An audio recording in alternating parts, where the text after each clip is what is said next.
Je voudrais que nous examinions les fêtes de Dieu parce que ces fêtes sont instituées par l'Exode et le voyage dans le désert. Et regardez où ces choses ont eu lieu. D'accord? Nous allons passer trop de temps là-dessus. Mais il s'agit de la Pâque, d'accord? C'est le 40e jour du premier mois qu'on appelle Nissan, d'accord? Le deuxième mois, n'est-ce pas, sur la carte de Brad. Mais Nissan est le premier mois.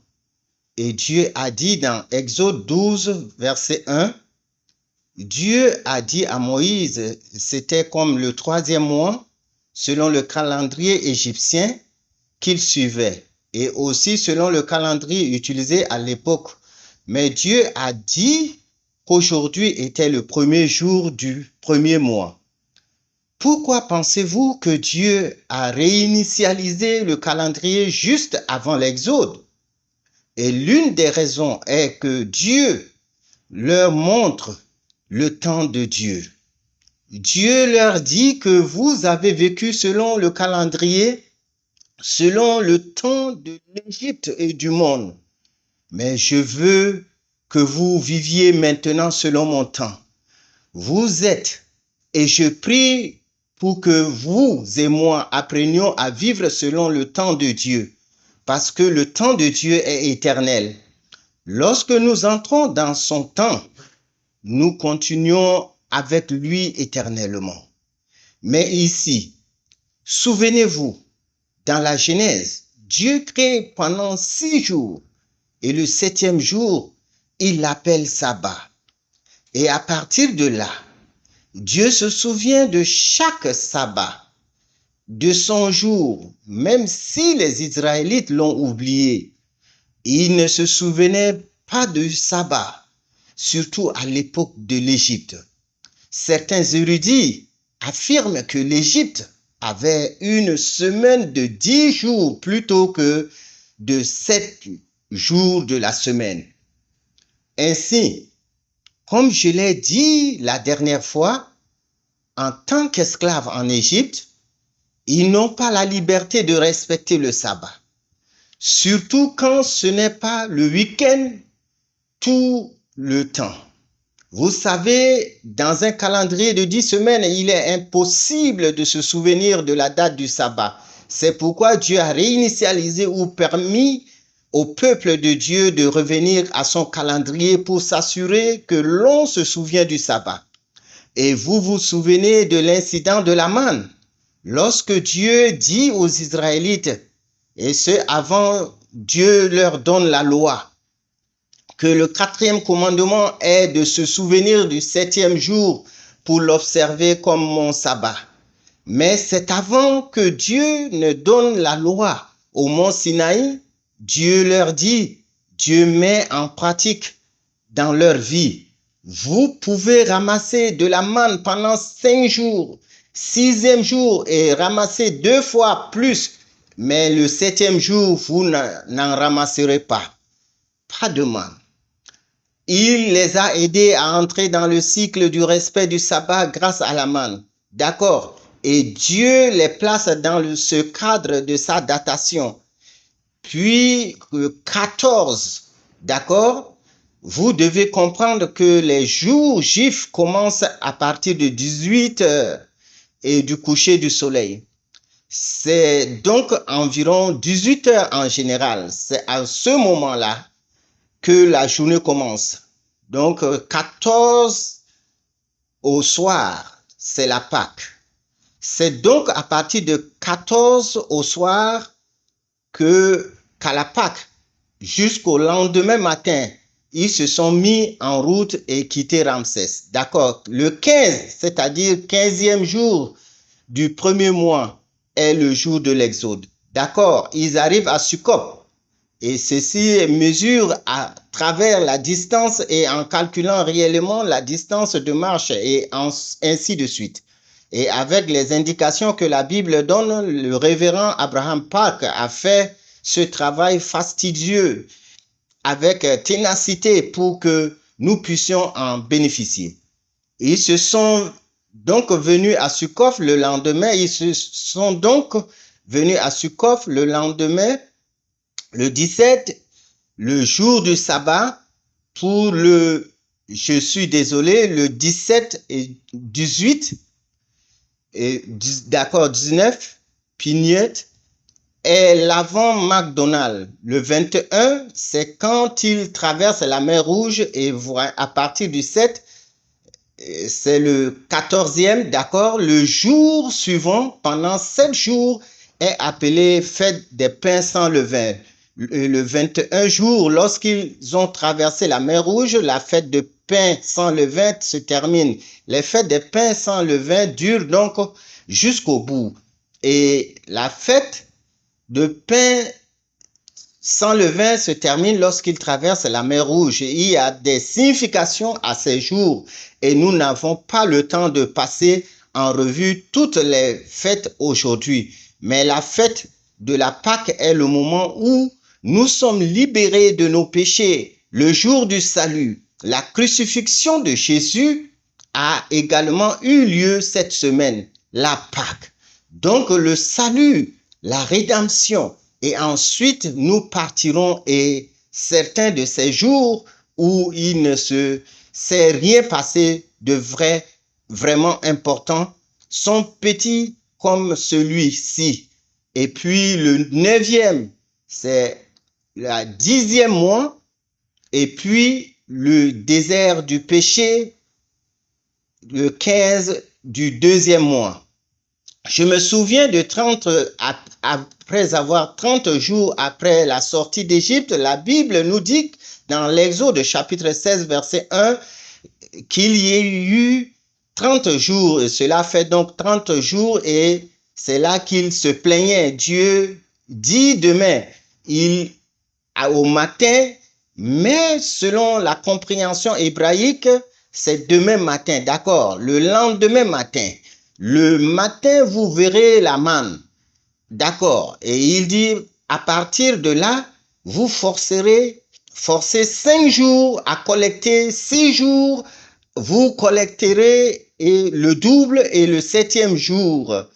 Nous voyons donc que les 5 premiers jours où Dieu donne la manne vont du dimanche à vendredi. Oh, je suis désolé, du dimanche au jeudi. Le 7e jour est le vendredi et le 7e jour est le samedi. D'accord. Donc le 16e, ce n'est pas le 16 février, d'accord? C'est selon le calendrier juif, 16e jour du 10e mois. D'accord. C'était un dimanche et c'est là que la manne a commencé à tomber du ciel. Maintenant, voici. Et ce calendrier fait partie d'une 7e livre qui sera publié bientôt. Nous venons de publier le 6e livre en anglais, mais celui-ci est déjà en coréen. Il est en cours de traduction et sera publié bientôt. Durée de la fourniture de la manne dans le désert. Il s'agit donc du 16e jour du 10e mois de l'année de l'Exode jusqu'au 15e jour du premier mois, selon Josué chapitre 5, verset 10 à 12, selon Josué chapitre 5, verset 10 à 12.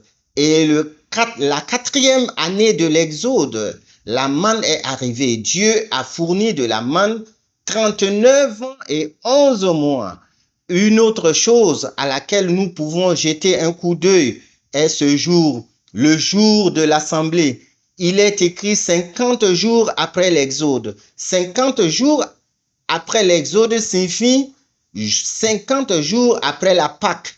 Et 50 jours après la Pâque, c'est la fête de la moisson.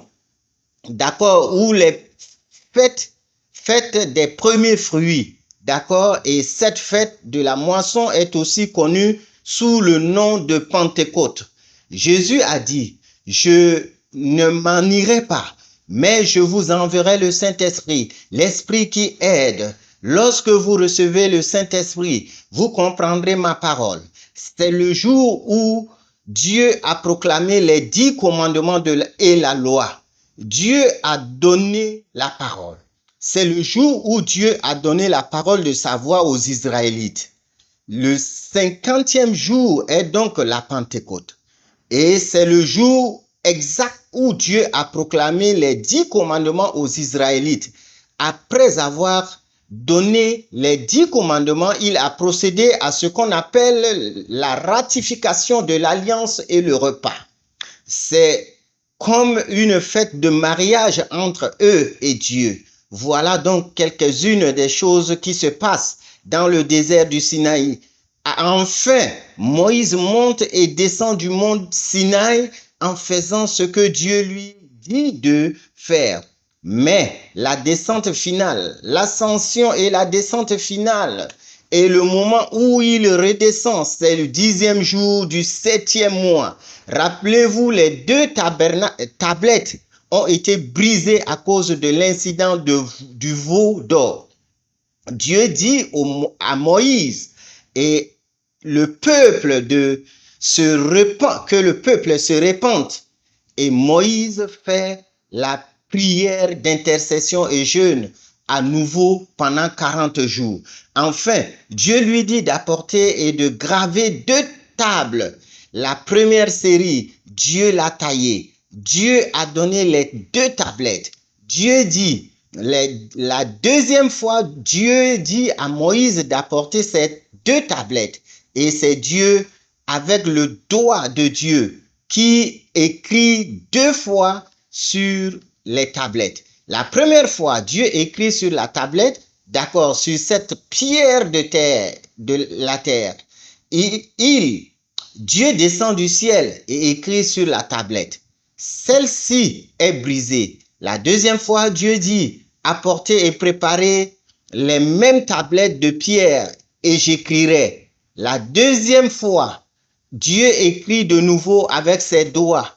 De nouveau avec son doigt, il les fait descendre et c'est le 10e jour du 7e mois qui est aussi connu comme le jour d'expiation. Ceci n'est qu'un aperçu des études ultérieures que nous aurons peut-être l'occasion de faire. Mais revenons à notre carte principale pour notre dernière étude. Nous avons donc voyagé de Succoth à Rephidim. Comparons cela au voyage ou à la marche de Jésus, à la vie de Jésus et de son ministère. Comparons cela et nous allons le faire dans l'évangile de Jean. Maintenant, je vais vous présenter l'évangile de Jean et j'utilise l'évangile de Jean parce que cette étude finale vient de l'histoire de la série où ce voyage dans le désert, révérend Aaron Park, l'auteur va toujours vers la signification rédemptrice de chaque lieu. Il ramène tout à Jésus, le Messie. Et comme Ésaïe l'a prophétisé, tout, Dieu l'a prophétisé, Dieu a annoncé à la fin depuis le début. Tout dans l'Ancien Testament concerne l'œuvre du salut et de rédemption du Messie. Le croyez-vous? Par conséquent, j'ai rassemblé toutes les significations rédemptrices de ces lieux. Et cela correspond à ce que Jean nous enseigne sur la vie de Jésus. Réfléchissons donc brièvement à Jean et à l'évangile de Jean. Puis, nous le comparerons au voyage dans le désert. L'évangile de Jean est un peu différent des évangiles synoptiques à bien des égards. Les évangiles synoptiques, excusez-moi, synoptique signifie bientôt et en grec signifie ensemble, ok? Optique, vous savez ce que signifie optique, ok? Voir, ok. Les évangiles synoptiques sont donc Matthieu, Marc, Luc et ils présentent l'histoire et la vie de Jésus de manière très similaire, dans une chronologie similaire, des événements similaires, etc. Cependant, Jean est un peu différent dans sa façon de présenter la vie de Jésus. On ne voit pas certains des miracles et des événements qui ont lieu dans la vie de Jésus, comme la transfiguration de l'eau en vin ou la résurrection de Lazare et d'autres choses de ce genre. que l'on ne voit pas dans les autres évangiles synoptiques. Jean reprend donc différents événements des évangiles synoptiques et certains événements coïncident. Certains, il semble que l'ordre des événements soit un peu différent de la façon dont Jean les présente. Il doit donc y avoir un but. Certains érudits, de nombreux érudits, posent la question de savoir si Jean est authentique. Est-ce que Jean est vraiment, est-ce que pouvons-nous l'accepter comme un évangile? Mais il y a suffisamment de preuves que Jean est l'auteur, est l'apôtre et le disciple Jean et que son contenu est tout à fait valable. Mais pour expliquer pourquoi Jean a adopté une méthode différente pour présenter la vie de Jésus, il y a plusieurs explications. Il y a différentes explications. Et celle-ci, en une, parcourons donc brièvement l'évangile de Jean. Puis nous n'avons couvert que les 10 premiers campements. Nous ne couvrirons peut-être que les premiers tiers ou la moitié de Jean, d'accord? Par exemple, Jean chapitre 1, verset 14. Devons-nous aller au verset 14? Il est dit qu'il l'est. Faisons-le. Jean chapitre 1, verset 1, et il parle de la parole Logos, qui est verset 4, qui est la vie et qui était la lumière de l'homme. Il est donc la lumière qui brille dans les ténèbres, d'accord? Jean utilise cet thème. C'est comme un thème de création, un motif de création, d'accord? Tout comme Dieu a établi la lumière dans les ténèbres et Jésus est la lumière qui vient, d'accord? Et puis au verset 14, il dit, et la parole s'est faite chair et a habité parmi nous. Le mot habiter signifie littéralement tabernacle ou vivre temporairement. Le tabernacle est en fait une tente plantée parmi nous. C'est le langage du désert. Cela nous ramène au motif de la nature sauvage. En fait, Jésus campe comme les Israélites dans le désert. Il habite où le tabernacle plante dans sa tente sur cette terre. Quel est donc le but de la venue de Jésus dans la chair? Non, seulement pour vivre avec nous, mais pour faire ce voyage dans le désert avec nous, d'accord? Et puis le verset 19, Jean le Baptiste dit, voici, je suis désolé, verset 29, mais avant le verset 29, verset 22, 23, qui es-tu pour que nous puissions répondre à ceux qui nous ont envoyés? Que dis-tu de toi-même?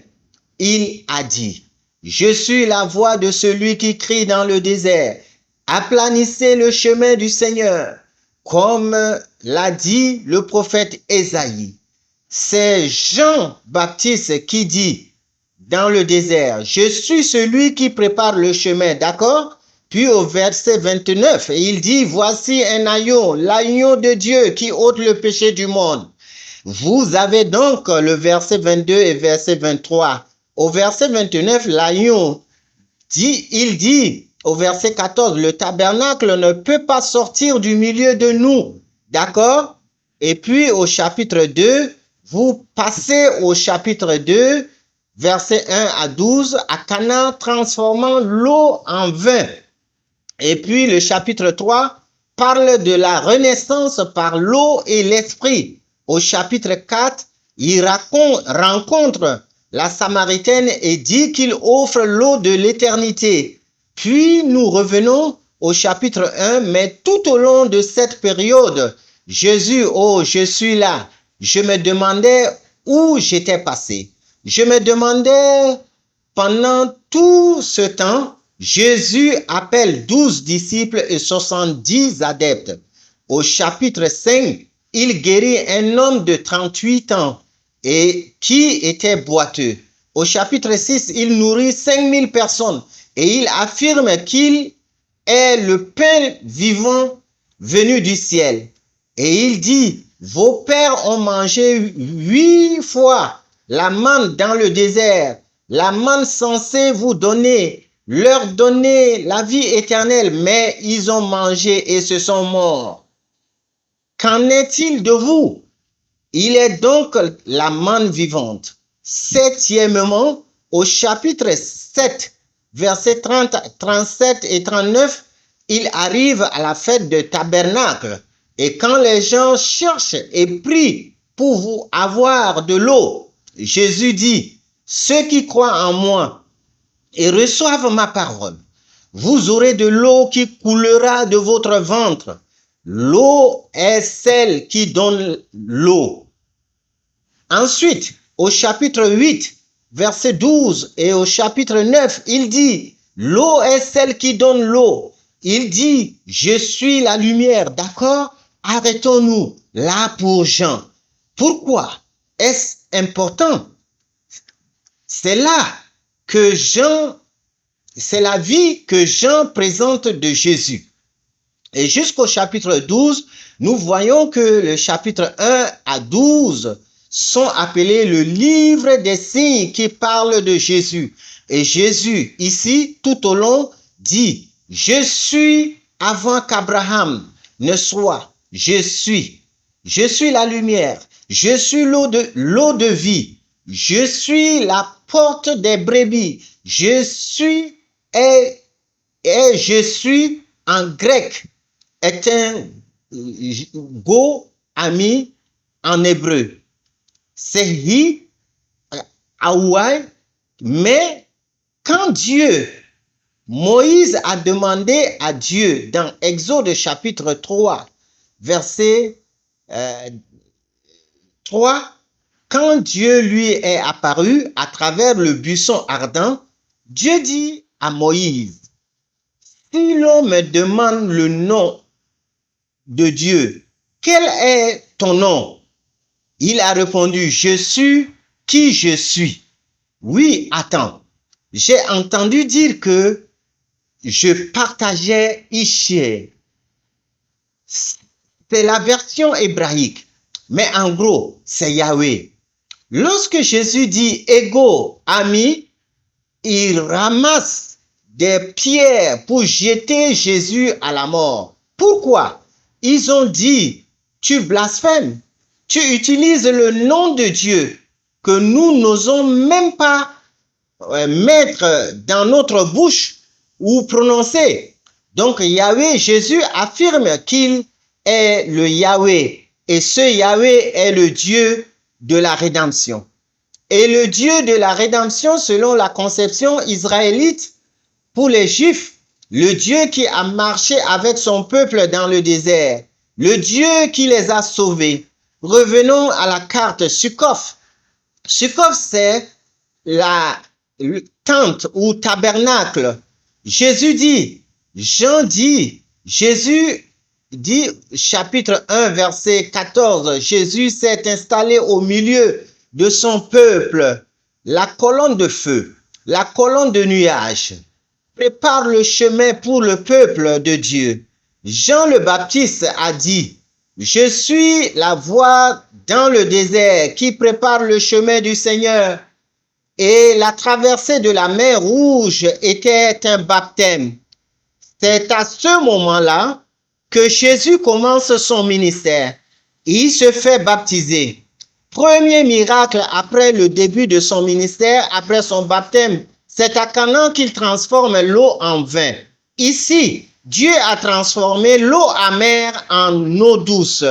Vous voyez comment Jean présente ce Jésus aux Juifs de l'époque et aux personnes qui connaissent cette histoire. Jésus est ici en train de marcher avec nous, de nous prendre par la main, de nous porter, nous prend par la main, de nous porter à travers le désert afin qu'il puisse nous conduire au royaume des cieux. À Élim, il y avait 12 puits et 70 palmiers. Jésus a choisi 10 disciples et 70 adeptes pour fournir de l'eau, fournir la grâce pour aller prêcher et témoigner. Et au désert du péché, il a fait descendre la manne. Ainsi, au chapitre 6 de Jean, et c'est dans l'ordre que Jean présente Jésus. Au chapitre 6, Jésus dit, « Je suis l'homme. » Et après cela, il va guérir et faire des miracles. Les gens l'apprécient. Au chapitre 7, Jésus dit, « Je suis l'eau vive. Je suis l'eau vive. Je suis celui qui fournit l'eau. Ceux qui viennent et me croient, l'eau jaillira de leur ventre, tout comme l'eau de vie jaillit du centre du temple d'Ézéchiel et donne la vie. » Et Jésus dit que c'est le Saint-Esprit. Jean, chapitre 7, verset 37 à 39, il parle du Saint-Esprit. Et celui-ci, vous n'êtes peut-être pas d'accord. Je ne sais pas. Mais Jean, chapitre 8, verset 1, 3, 11, il y a une histoire où les Israélites, où les chefs juifs amènent une femme prise en flagrant délit d'adultère et demandent à Jésus de la condamner. Parce que, selon la loi, elle mérite d'être lapidée. Comme Jésus l'a sauvé-il? Jésus, c'est une autre prédication, mais essentiellement des choses physiques. Jésus s'agenouille sur le sol, descend sur la terre et écrit avec son doigt. Combien de fois? Il le fait 2 fois. Je ne sais pas. Peut-être que cela fait le lien avec la façon dont Dieu descend et écrit avec son doigt pour nous.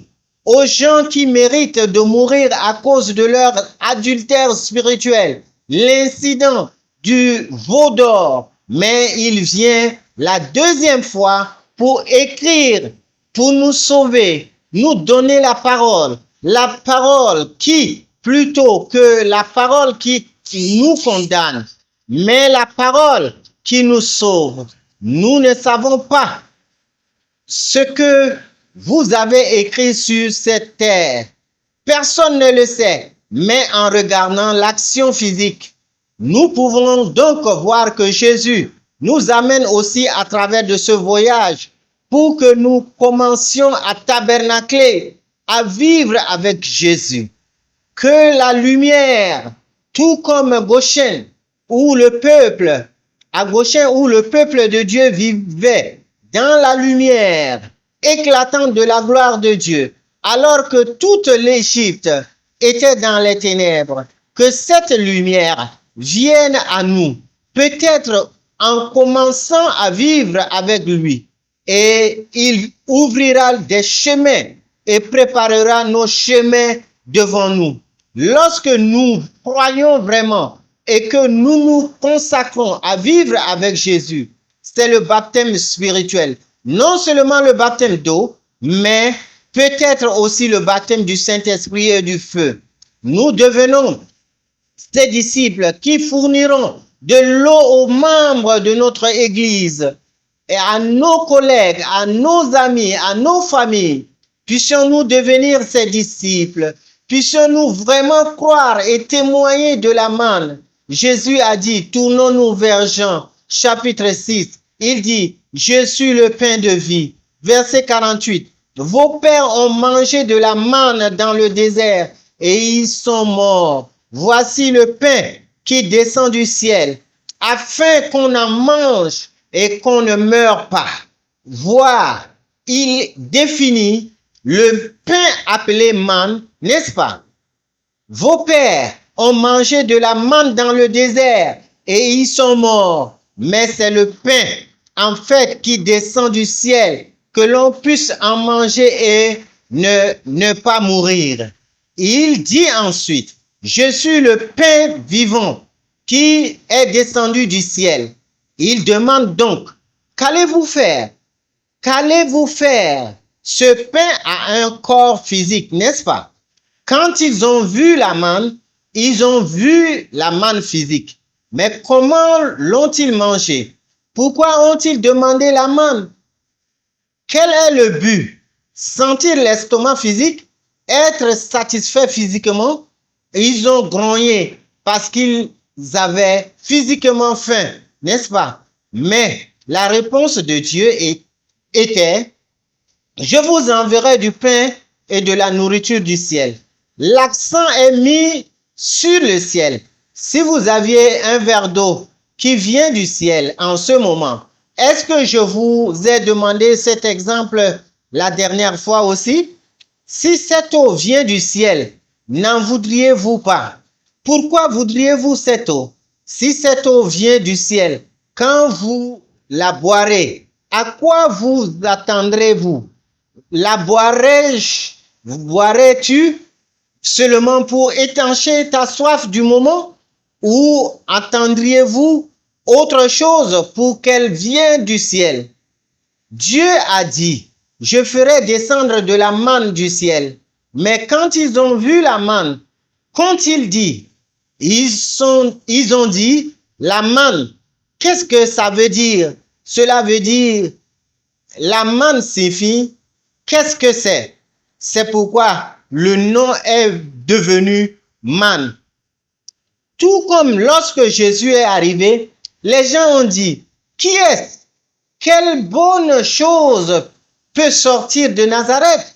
Quand la parole de Dieu est tombée, ils disent, qu'est-ce que c'est? Ils ne connaissent pas l'identité. Quand Jésus est venu, ils ne savent pas d'où il venait. Ils auraient dû l'appeler le pain du ciel au lieu de la manne.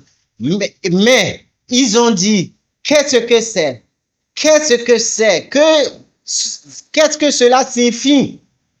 Et qu'ils sont déçus. Cela ne correspond pas à leurs normes ou à leurs attentes. Nous disons, qu'est-ce que c'est? Avec ces genres de signification, de connotation, Jésus dit donc, c'est le pain qui est censé leur donner la vie éternelle s'ils l'avaient mangé correctement. S'ils avaient cru qu'il venait du ciel, mais comment l'ont-ils vu? Ils se sont réveillés, ils sont sortis et ils l'ont vu sur le sol. Ils ne l'ont pas vu tomber du ciel, ils l'ont vu sur le sol. Ils l'ont d'abord trouvé sur le sol, tout comme Jésus. Ils n'ont pas vu Jésus descendre du ciel. Ils l'ont trouvé sur le sol, sur cette terre, en tant qu'être humain. Jésus dit donc, si vous savez d'où elle vient, si vous connaissez son contenu, sa véritable identité, elle vous donnera la vie éternelle. Et il dit, je parle de moi, Jésus. Vous m'avez trouvé sur cette terre et vous pensez que je ne suis pas qu'un être humain de Galilée ou de Nazareth, mais je viens du ciel. Alors, il dit, si quelqu'un mange ce pain, il vivra éternellement. Et le pain que je donnerai pour la vie du monde, c'est ma chair. Alors, comment approchez-vous et recevoir la parole de Dieu? S'agit-il d'une connaissance? Qu'attendons-nous de Jésus? Qu'il satisfasse nos désirs physiques ou notre faim? Ou est-ce autre chose? Y trouvons-nous un aspect du paradis? Tel devrait être notre objectif. Trouvons-nous le paradis en Jésus? Trouvons-nous le paradis, le royaume de Dieu en lisant cette parole? Y trouvons-nous le ciel? Et si c'est le cas, vous savez, un peu de poussière et de particules célestes sur moi, peut-être que ça me rendra éternel. Peut-être que cela me rajeunira. Peut-être que ça m'enlèvera mes rides. Vous savez, c'est le genre de choses auxquelles je m'attendrais si j'avais de l'eau céleste, n'est-ce pas? Pariez que nous n'avons pas la chose physique ou la bonne chose que nous n'avons pas la chose physique. Mais il nous a donné ceci. C'est un livre physique avec des pages physiques et des mots physiques, n'est-ce pas? mais il contient en quelque sorte un pouvoir spirituel d'éternité. La question est de savoir si nous sommes capables de le découvrir. Qu'attendons-nous lorsque nous abordons le mot? Qu'attendons-nous lorsque nous disons, oh Seigneur, Jésus est bon, parce qu'il m'a fait gagner à la loterie ou parce qu'il m'a aidé dans mes affaires? Bien sûr qu'il le fait. Mais est-ce le seul moment où il est bon avec nous? Voyez-vous, nos attentes et notre point de vue, notre perspective, alors il dit, mangez la manne correctement et vous aurez la vie éternelle. Et puis croyez en moi et vous aurez cette eau. Voyez, Jésus a également dit vers la fin du chapitre 16, il dit, je vous envoie le Saint-Esprit qui est représenté par l'eau. Alors vous comprendrez la parole que je vous ai apportée, cette manne. Vous devez la manger ensemble. Vous recevrez le Saint-Esprit et vous comprendrez la parole. Vous voulez recevoir le Saint-Esprit, alors vous recevrez la parole. Cela fonctionne dans les deux sens. C'est comme, vous savez, la poule d'abord ou l'œuf d'abord. Qui est le premier? Cela va de pair. Si vous recevez la parole, vous ne pouvez pas recevoir le Saint-Esprit.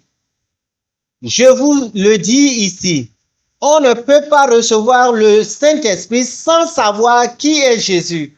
On ne peut pas savoir qui est Jésus sans connaître la parole.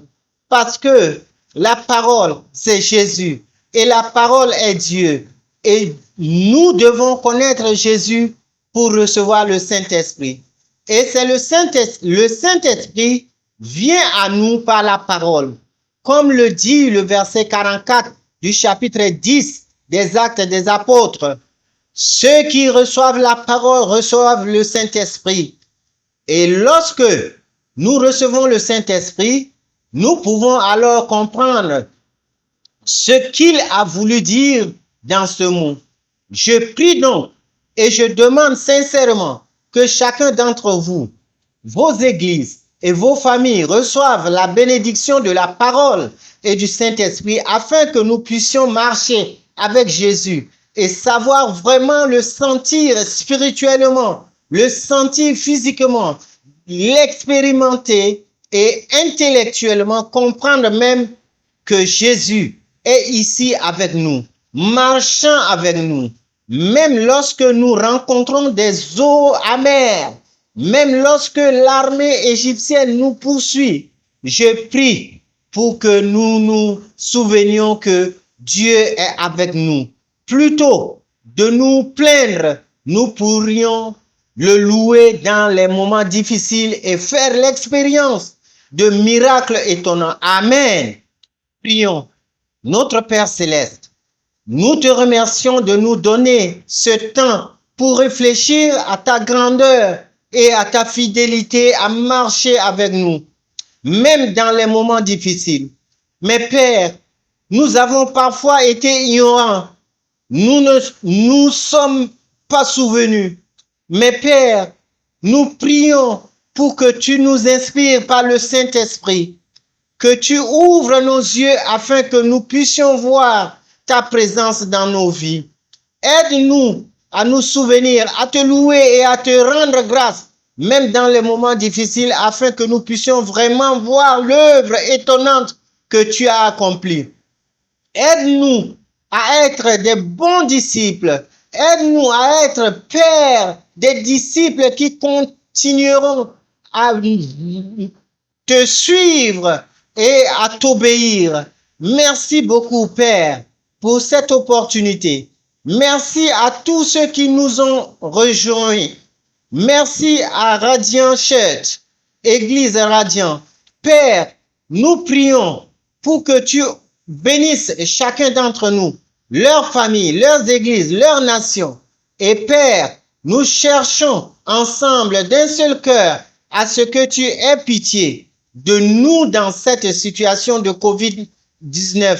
Aie pitié, Père, aide-nous à revenir et à être rachetés.